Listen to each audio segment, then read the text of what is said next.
for melodic heavy metal.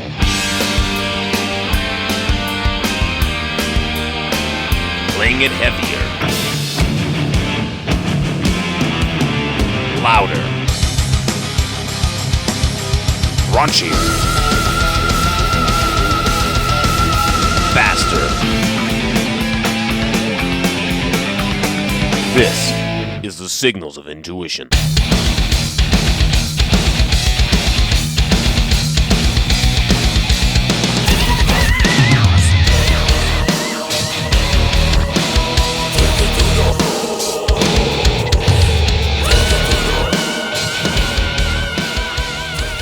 There's brand new Stryper right there, the lead-off single from their new album, Goddamn Evil. That was Take It to the Cross. You're listening to the Signals of Intuition, your home for melodic hard rock and heavy metal. And tonight on the show, we've got the singer of that band, Mr. Michael Sweet.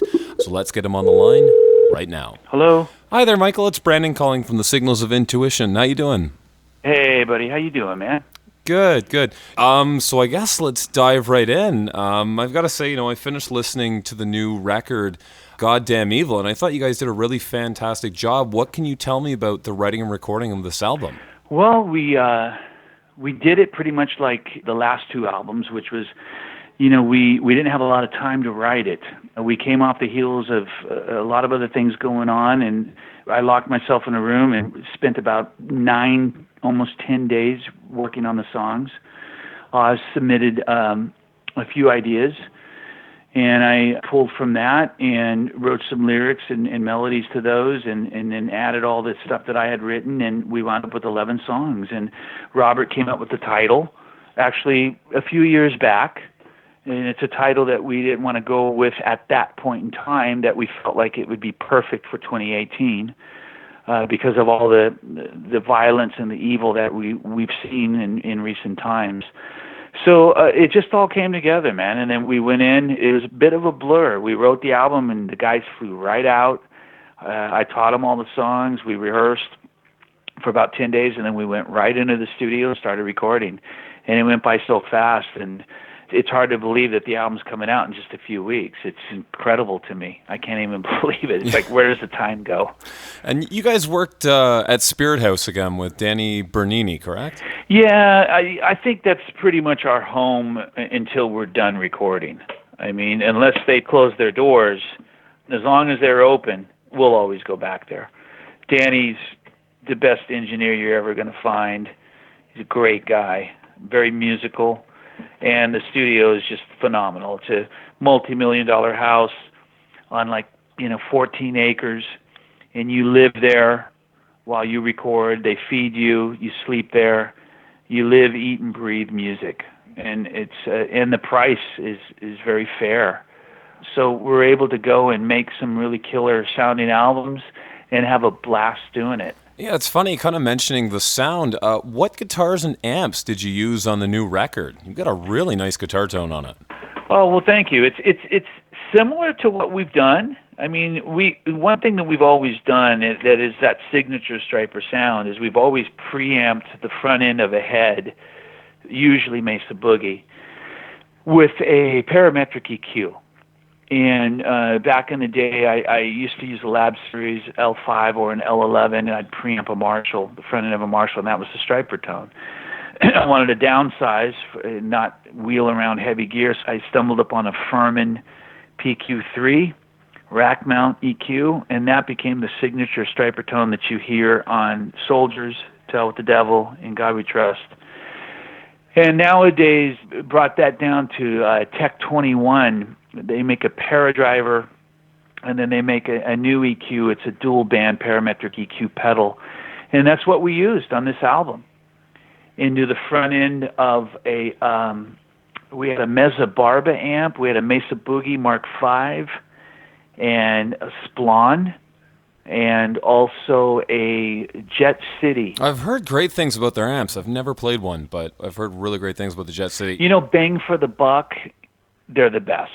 For bang for the buck. I mean, you could pick up a head for $400 or $500, and basically they're designed by Saldano. Oh, really? Okay. Well, that makes sense. Yeah, then. and they sound really fantastic. And we use like the sound you hear on "Can't Live Without Your Love." That's all Jet City. Cool. Okay, I'm gonna have to take a look at those amps. You mentioned Soldano. Like I was a 5150 guy forever and ever, and I mean that's what the tone was based off right there. Yeah. You can't go wrong. The 5150s are great, but I mean we're really more boogie guys than anything. There's a certain sound that Mesa Boogie, puts out, and it's something about their distortion and overdrive and the way they do that, and then the 6L6 tubes. Sure. Well, I mean, you mentioned the Mark V. I mean, that's just one of the sweetest tones you can get, really. Yeah, they're great. They're really great. They're very versatile. They've got the 5-band EQ and a lot of dip switches. You can get a lot of tones out of it. And then we love the 6L6 sound for the power section, a little more Fender power. You get a little bit more of that low-end punch versus the EL34 Marshall, which is a little bit more bright and crunchy, So we tend to be a little bit more on the boogie side of things. Yeah, it just kind of, you're right, though. It kind of smooths things out just a little bit. It sort of takes away a little bit. Because Marshall, especially once I've found when you get more into the high gain stuff, it'll hit you with a bit more harshness, especially in the high end. It does. And oddly enough, I mean, I use boogies in the studio, but live I use Marshalls for power. Sure, because I'd imagine they cut through considerably better. Yeah, they do. They just really cut, and they're right there in the mix. I have a signature pedal that I use by ISP, which is Buck Waller. He basically started and ran Rocktron. And he has his own company now called ISP, and they built me a pedal, all-in-one pedal, called the Theta Pro, Theta, and it's yellow and black, and it has my signature on it, and that's my tone. That's what I use live, and I run that into a couple of Marshall DSL 100-watt heads and for power, and man, I tell you, it's pretty ferocious. It really is. So you're not running Kempers or Axe Effects or anything like that, eh? You know what, man? I'll be honest. I'm not a big Kemper guy. A lot of guys love them. I know the Queensryche guys use them, and their tones are great. A lot of people swear by them. I played through one in a studio. I spent an entire day playing and messing around with one, and I didn't like it. It was too hi-fi for me. So it was just there was something about the high end that I didn't like. The only way I could describe it is if you put a loud switch on a Marshall or a Mesa Boogie, and you turn that on.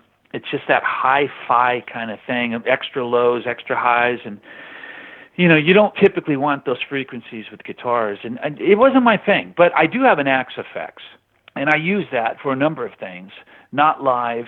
Not on Stryper albums, but when I do session work and whatnot, I will break that out and use that a lot. And I do like that. I like that a lot more than the Kemper, personally. Really? Okay. Yeah, I've gotten to play with Kemper a little bit. I play with an Axe Effects as well. I tend to really dial things back. I love just going right into an amp myself. You know what? There's nothing like just plugging into an amp. In terms of digital all-in-one boxes, my personal favorite, and it's not just because it has my name on it, is the Theta. Sure. The ISP, and that's what I use. I mean, I have an Axe Effect, and I used to tour. I would take it out on the road, and I toured with it for a couple of years. And that once they built me the Theta, the ISP, my Axe Effect has about a quarter inch of dust on it right now, and that's the truth. I mean, the Theta just sounds unbelievable. It's the Stryper tone. The Mesa Boogie studio Stryper tone in a box live, and if you ever come see us play, come hear it with your own ears, Yeah, well, I know you guys are going to be at the Diesel Lounge just outside Detroit next month, so I mean, I'll definitely keep an eye out for that when I check out the show. Come and listen, man. Come listen. You tell me what you think. You'll see it at my feet. It's a yellow box, about 2 feet long, and that's my tone, man. I come out of that direct. I go stereo direct, and I feed a couple of amps live, but we don't mic them at all. That's just for monitoring for me. But the tone you hear in the house in the mix is just direct. Oh, really? Okay, so you guys are going right from that. Interesting. Yeah. Back to the new record for a second, man. I could sit here and talk gear all day. So we talked about the title a little bit, but I'd like to talk about the first single and the first song on the album, Take It to the Cross. It's really, really heavy tune. It might be the heaviest thing you guys have ever done. Tell me about that tune. Well, a lot of people over the years have asked us to do something that was heavier and that bordered on thrash, and that was our solution. That was our way of saying, okay, here you go. And we weren't compromising who we are, because, it's still Stryper.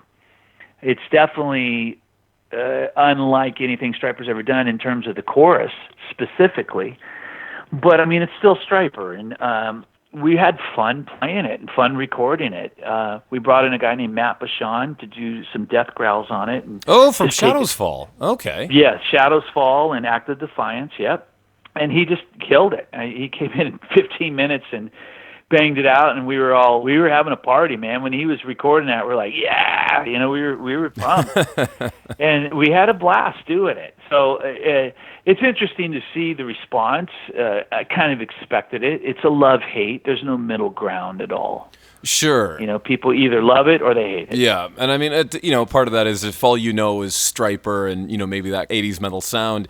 Right. It might sort of take you by surprise, Of course. Or the people that don't like real heavy stuff, they like the lighter side of Stryper, they're not going to like it. But the people that like the heavier side of Stryper, they love it. Yeah, it's kind of funny. I was going to say on that note, the album, like all your records, has sort of a lot of ebbs and flows, ballads, melodic rock, the heavier stuff.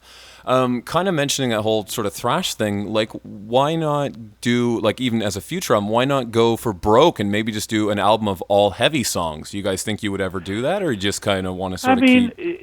It's something we certainly could do, but that's part of what makes us who we are and kind of stand out from the crowd. All the other bands do that, the Slayers and the Megadeths and the Anthraxes, and all their albums are just heavy. But Stryper, if you look back on every album we've done to now, we've always mixed it up. We've always had heavier songs like Soldiers or To Hell or The Rock That Makes Me Roll or whatever, Loud and Clear. And then we've always had the lighter side, whether it's Honestly or First Love or You Won't Be Lonely Anymore or Can't Live Without Your Love on the new album. We've always done that. And the reason why we've always done that is we grew up and cut our teeth on, the heavy stuff, Maiden, Priest, and we also love Journey. And we're proud to say that. It's not like we, we like Journey, we've always waved that flag, and we love Journey, man. We love them, one of our favorite bands. So I think that's why you hear those different styles from the band. But you never know. Maybe we'll do an album that's all heavy. Sure. Who knows? Sure. Yeah, even mentioning Priest, certainly I think every one of their records has that kind of, ebb and maybe not Painkiller, but maybe everything else, has kind of like a ballady song, or like it's definitely not just go for the throat the entire time, So right. Even with a band like that. Right, exactly. And it's fun to mix it up. I'm personally not a fan of the albums that are all the same. I like records that are diverse and have a really good mix of songs. One thing about our new album, every song is so different. It is, absolutely. And it's really a fun thing to do. When you play live, it makes it more interesting, and it's much more enjoyable than just the same key and the same tempo and the same style for an hour and a half. That's just boring. Oh, for sure. No, I was talking with a friend about this the other day, but I think it took my top 30 favorite albums, and I think every single one of them has, at least a ballad, or at least there's some change on it. You know what I mean? Instead of just, like you say, getting hit with the same, I've gone to super heavy shows, and it's like you say, it's after you're hit with the same wave for 90 minutes, and it's just like, just a constant barrage of that. Right. And you don't get I guess some people like that, just wanting it to be sort of an unrelenting assault, but I do think, like you say, it gives the show an ebb and flow. It does, and there's something to be said for it. And I think, personally, much more enjoyable and much more interesting. Like that's why even Journey, you go see Journey live and they have open arms. They'll play open arms and then they'll play separate ways. And they've got the heavy side and they've got the lighter side. And it makes it interesting, And I tend to lean towards bands that do that more often than the bands that don't. Sure, yeah. So new Stryper album aside, I know you've put out a lot of new music recently. Like you put out a new solo record, One-Sided War. That was... God, was that like a year and a half ago? Believe it or not, it was. It feels like last week. It's crazy, and the time is just going so fast. The Sweet and Lynch album was released. Oh gosh, was that after that or not? I'm losing track of everything. Yeah, I think that was November. Within the last 6 months, maybe. Yeah, so there you go. But no, I was going to ask you on that. Like you've now done 2 records with George. Tell me about kind of your relationship, writing and working with him. Well, we didn't write in the same room together. He would write stuff, riff, music ideas, and send them to me, and then I would complete them and write lyrics and melodies and whatnot. We haven't written in the same room yet. If we do another album or albums, we'll do it that way. But both albums were done where, he sent me ideas and I finished them. Then I went in the studio with the rhythm section, Brian and James, and we tracked all the music, the basic bed. And then I did vocals, and then once I had vocals, we sent everything to George, and he tracked all his keeper stuff, sent it back, and we mixed it. And it's interesting because usually that doesn't work, but thank God it worked for us. It feels and sounds like we're in the same room and we're in the same studio, and I'm really happy for that. Great band, I love working with George, Brian, James. They're all phenomenal musicians, and I think those 2 albums are really special. Sure, they're great discs.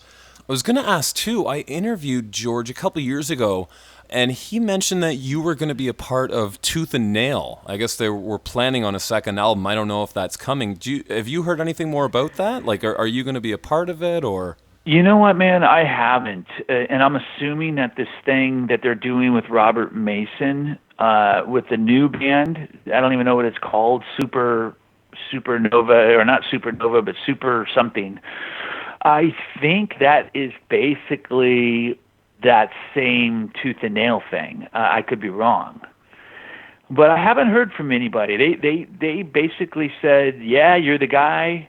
Let's do it. George said, we want you to do it. And then I got a call from Jeff Pilson. Mm-hmm. This was like maybe 3.5 years ago. And he said, yeah, you're the guy, man. We want you to do it. The vocals will be killer and it's going to be fun and we can't wait to do it.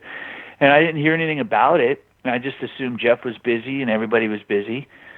And then next thing I know, just a few months ago, they announced that they're going to do this new thing, which is basically Dokken without Dawn, with Robert Mason, and I never heard a word about it. So you'd have to talk to those guys about it, to be honest.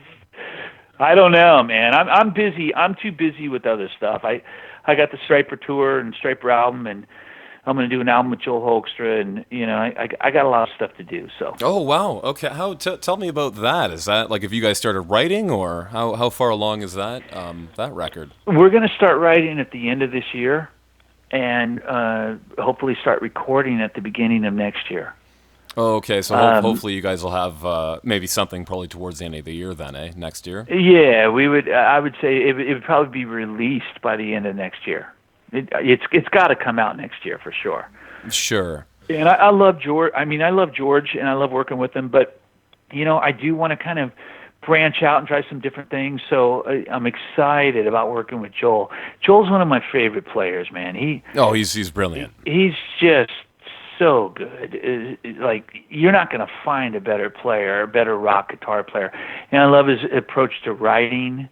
I had him play on 3 songs on my solo album, One-Sided War, and he just killed it. Yeah. Did an amazing job. It's interesting. Do you have an idea of a musical direction you guys want to go in for that? I'm thinking real classic. I want to remind people of how great the albums were in the 70s. So I would love to do something that's more in that Deep Purple realm, and Deep Purple, White Snake meets maybe some Van Halen, just a lot of fire and a lot of energy, but definitely more of a throwback for sure. Not an 80s hair metal or nothing like that. Yeah, dial back the gain on the amp just a little bit, eh? dial back the gain and have songs that are more thought out and longer, maybe some 6 or 7 minute songs and some slow down tempo sections and jamming sections, and just really make things cool and different and remind people about those albums, man. They were some of the best music that ever came into our ears. Oh, absolutely. Period. Hey, a question. I've always wondered this. What musical training do you have? Like, did you take lessons, study theory? Did you go to like a music school, or how? I'll tell you. My parents are musical. My grandparents are musical, so I grew up in a musical family. My dad used to play. He had quite a collection of albums, and he was a writer. And my mom and dad would perform. They'd get babysitters when we were younger, and they'd go perform. And they were managed by Mike Curb for quite a while. They were in a lot of those old beach movies where you'd see like a band playing on the beach with dune buggies and whatnot. Mm-hmm. They were in quite a few of those. And my dad wrote some country songs, had a #1 country song in '78 with Fred Imus, Don Imus's brother. But so I grew up around music. And I took theory in high school, and I hated it. I got bored with it, and I quit and said, screw this. I never was much of a theory guy. A part of me thinks, well, what if I was, and would I be much better, or would I have broadened my horizon, or so to speak? Who knows? But I'm just an ear player. I took some vocal lessons from Elizabeth Sabine back in the day. She was the woman that taught all the singers in L.A. Yeah, I was going to say that name sounds so familiar. Yeah, that explains it. And she was great. I loved her. She's gone now. God rest her soul. But I've never taken guitar lessons ever. Really? No, I'm not a lesson guy. My dad taught me some chords, so I guess he gave me some lessons at a super early age when I was 5 years old. And I just started loving guitar when I was 12 years old and started playing more and seeking it out. And I got real serious about it when I was about 13, 14. We were a trio for a while. And I've always played guitar, man. I feel uncomfortable without it, to be honest. It's got to be an interesting dynamic then, being in Sweet Lynch. And, like you're just the singer in that from what I know, right? Like you don't really compose the guitar stuff, yeah? It is. It's kind of weird. I mean, I do guitar on the albums, more rhythm stuff and ear candy, overdub stuff, but I don't do any of the solos. And in videos, I'm not playing at all, and it's very awkward for me to not have a guitar on. Very strange. Yeah, I mean, I know like occasionally you'll do it in the odd bit of a Stryper tune, but yeah, even then, I mean, you're pretty well, playing guitar and singing the entire time. Yeah, I've always played, and I just feel comfortable with the guitar in my hands. It feels like a part of me, and it's not a stage or a prop or anything. It's just I'm a guitar player first, really, and a singer second. Yeah, it's funny. Like I'm a musician, I do the same thing, play guitar and sing, and like you say, the odd time I'll get up without a guitar, and it does like you almost feel kind of naked in a sense. Like it's like what do you do? What do you do with your hands now, kind of thing. Exactly, and it's just awkward. But, I love to play. I really love to play, and every bit as much. I think I love to play actually more than I like to sing. Singing is so temperamental. If you're sick, you can't, or yep. You're affected by the environment, or you're affected by allergies, or every little thing can set off your voice. But you can always pick up a guitar and play unless you have a broken arm or something, Yeah, very, very true. So, Casey, you mentioned you've got this new thing with Joel coming up. You've got, obviously, a new album and a tour impending. Are you going to do another solo record? Is that in the pipeline? I sure am. I've been talking to the label, Rat Pack, about it, and it's in the works, man. So that's another thing I'm going to do. I'll probably start on that this year as well. So there's a lot of stuff that's going to take place by the end of this year, and next year will be very busy as well. Yeah. Do you think, I know it's been quite a few years since we've had a DVD or a live album. Do you guys think you'll do one for this tour for Stryper? I don't think a live album, but we are working on a documentary. That's going to take place over the next few years. There's a lot of work to do on that. But a live DVD, I don't think so. There's nothing on the radar at this moment. Sure, fair enough. So the documentary time, are you going to do sort of like a story of Anvil kind of idea? The story of Stryper? Well, it's going to be from the very beginning A lot of video footage of us playing high schools and way back in the day before we were, really before we had broke. And we're going to do a lot of interview footage. We're going to interview people that have become Stryper fans over the years, people you would never expect. We're going to make it real interesting. It's going to be cool. It'll be long. It's going to take a long time to do it. It won't probably come out until, God, I would even go as far as to say maybe 2020. Maybe 2021, but it'll be worth the wait, and it's going to be a really cool documentary. We're excited about that one. That's neat, yeah, getting a chance to sort of, especially to rediscover some of that footage and go through and go, wow, I haven't seen this, since or if you've even seen it at all. Absolutely. We've got footage of Rob Halford joining us on stage in Canada. Really? He was at our show, and we used to sound check with Breaking the Law, and he was there watching us. Priest was playing the next night, and we invited him up, and he came up, and we did Breaking the Law together with Rob. We've got some crazy footage, man. Oh, that's incredible. I'll definitely keep my eye out for that one. Oh, yeah. So, solo record, extra, anything else we can look forward to in the pipeline in the next little while? Oh, gosh, man. Well, just hopefully a lot more. I'm going to keep doing it.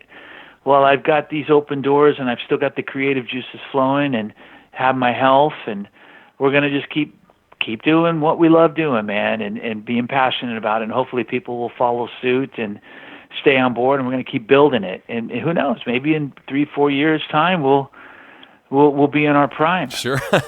Absolutely. You never know. Awesome. Thank you so much, Michael. I want to thank you so much for taking the time out to do this, and congrats on the new record. It's fantastic. I wish you guys all the best. Hey, man, and I can't wait thank you to see so much. Thank you so much, man. I appreciate it, and God bless you. Thanks for taking the time and waving the flag, brother, okay? Cheers. All right. Take care. It easy. Bye-bye.